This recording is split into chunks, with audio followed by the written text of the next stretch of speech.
नमस्कार साथियों, जय श्री राम। आप सभी राम भक्तों को मेरा सादर नमन। दोस्तों, स्वागत है आपका आपके चैनल मीना मैम साइंस में।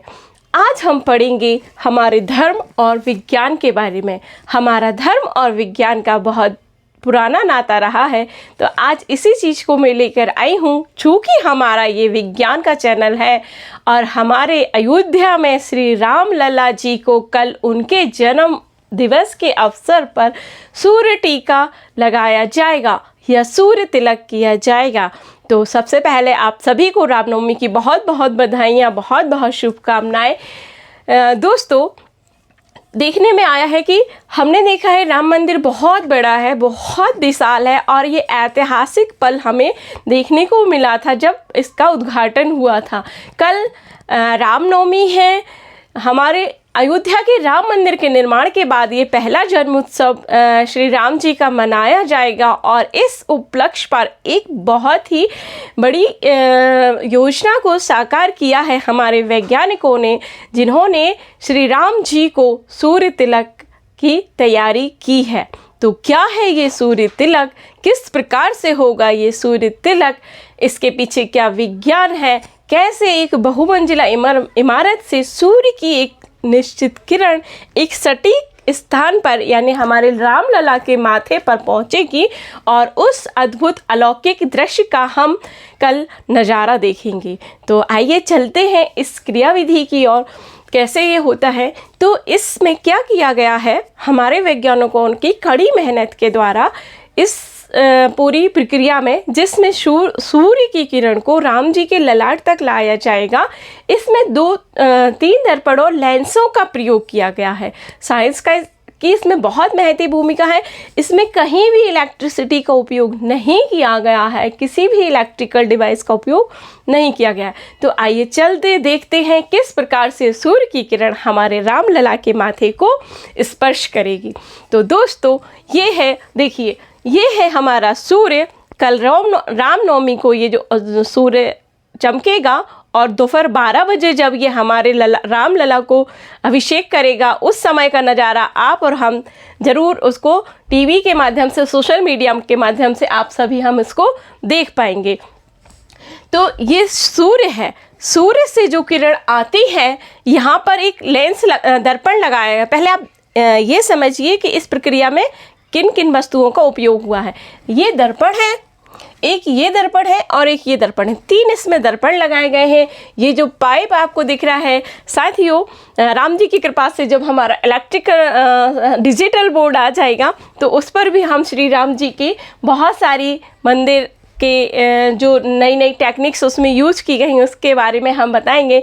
अभी हमारे पास डिजिटल बोर्ड नहीं है, तो इसके माध्यम से ही आप इसको समझने का प्रयास कीजिएगा और राम जी की कृपा आप पर और हम पर बनी रहे। तो इसमें दर्पण प्रयोग किए गए हैं, पीतल का पाइप प्रयोग किया गया है और इस पाइप के अंदर 3 लेंस लगाए गए हैं। देखिए, आपको अब ये स्पष्ट दिखाई दे रहा होगा। तो जैसे ही सूर्य की किरण यहाँ से आएगी, सूर्य की किरण आएगी यहाँ दर्पण पर। ये क्या है बेटा दोस्तों? दर्पण। तो दर्पण पर हमने देखा है, जब हम बचपन में होते थे हमारी घड़ी में एक छोटा कांच होता था, उससे हम अपने दोस्तों को परेशान करते थे। यदि वो देखते भी नहीं थे तो उनकी आंखों पे या किसी भी स्थान पर हम सूर्य की किरणों को परावर्तित कर देते हैं। तो ये तो हमारे आसपास की बात होती थी, इसलिए हम आराम से अपनी घड़ी का कांच उन पर चमका देते थे। लेकिन इतनी दूरी से, बहुमंजिला इमारत से एक निश्चित स्थान पर उस किरण को ला पाना एक बहुत बड़ी चुनौती थी और ये चुनौती बहुत ही हमारे वैज्ञानिकों ने इस पर बहुत काम किया है। उनकी बहुत ही लगन और मेहनत का नतीजा है कि कल हम इसको देख पाएंगे। तो जैसे ही सूर्य की किरण यहाँ आएगी, सूर्य की किरण इस पीतल के पाइप से होते हुए अगले दर्पण पर पहुँचेगी।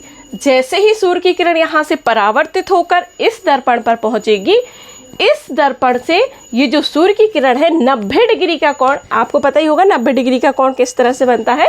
तो ये जो 90 डिग्री का एंगल बनाते हुए, कोण बनाते हुए ये सूर्य किरण नीचे की ओर इस पाइप में आ जाएगी, पीतल के पाइप में।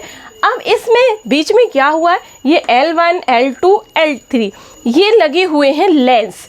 ये लेंस क्या करेंगे, ये लेंस इन प्रकाश किरणों की तीव्रता को बढ़ा देंगे। हमने देखा होगा बचपन में, आप सभी ने देखा होगा, जब हम उत्तल लेंस से सूर्य की बहुत सारी किरणें इकट्ठी होकर उसको, क्योंकि अभिसारी लेंस भी कहते हैं, तो वो बहुत सारी किरणों को एक स्थान पर इकट्ठा कर देता था और उसकी तीव्रता इतनी रहती थी कि हम किसी भी कागज़ को भी जला सकते थे उससे, और कागज़ कंडी, जो कंडे उपले होते हैं उसको, और बहुत यदि हम अपने हाथ में कर देंगे तो हमारा हाथ भी जलने लगता है उससे। तो उन्हीं लेंसों का यहाँ, उसी विज्ञान का यहाँ प्रयोग किया गया है।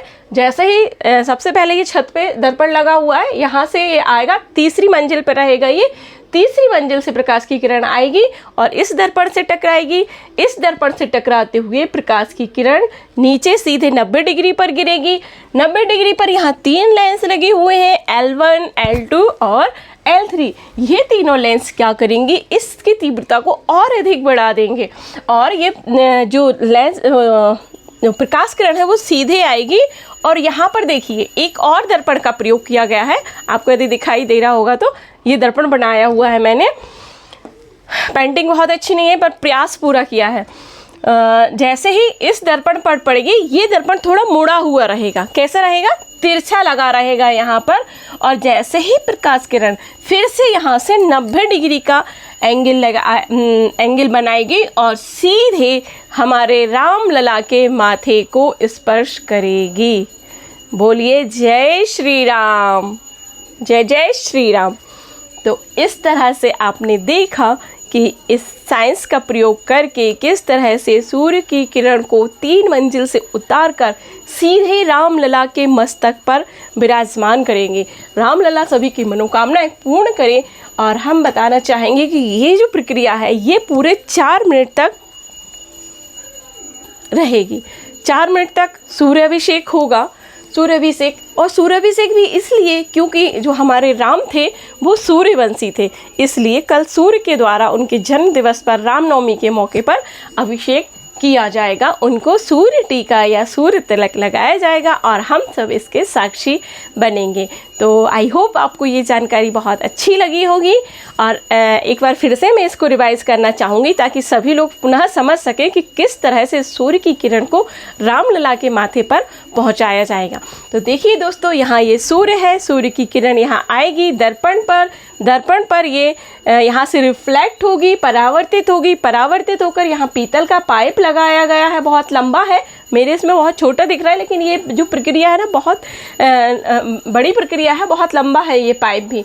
तो इस तरह से ये आगे एक कॉर्नर पर यहाँ पे पुनः जैसे ही परावर्तित होकर सीधे इस कांच से टकराएगी, दर्पण में इस कांच से टकरा कर ये 90 डिग्री का कोण बनाएगी। 90 डिग्री का कोण बनाते हुए ये 3 लेंसों से गुजरेगी। इस समय यह प्रकाश किरण 3 लेंसों से गुजरेगी, L1, L2 और L3। और उसके बाद लेंसों से इसलिए गुजारा गया है ताकि प्रकाश की तीव्रता बढ़ जाए और बनी रहे। फिर यह इस तीसरे दर्पण पर आएगी। तीसरे दर्पण से फिर से एक बार इस किरण का परावर्तन होगा और यह जैसे ही ये परावर्तित होगी 90 डिग्री के कोण पर, ये सीधे रामलला के मस्तक पर पहुंचेगी और ये 75 mm का एक गोल तिलक हमारे रामलला के ललाट पर शोभायमान होगा। तो आई होप आप सबको ये अच्छा लगा होगा, क्योंकि हम सब सनातनी हैं और जो भी इस चीज़ को, विज्ञान तो सभी का है, उसके लिए धर्म कोई किसी के लिए नहीं है। विज्ञान सभी धर्म के लोगों को पढ़ा जाता है, तो उसको समझना हम सभी के लिए बहुत ज़रूरी होता है।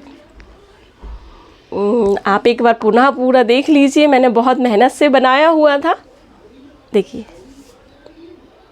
इस तरह से सूर्य की किरण आएगी। अभी हमारे यहाँ भी एक सूर्य बन रहा है, ये लाइट का रिफ्लेक्शन है। किसी भी चमकीली सतह पर प्रकाश का परावर्तन होता है। तो इस तरह से जितना मुझसे संभव हो पाया प्रयास किया है, पूरी तरह से आप सबको समझ में आए। तो अच्छा लगा हो वीडियो को तो लाइक कीजिए, शेयर कीजिए, कमेंट्स कीजिए और यदि चैनल पर नए हैं तो चैनल को सब्सक्राइब कीजिए। जय श्री राम।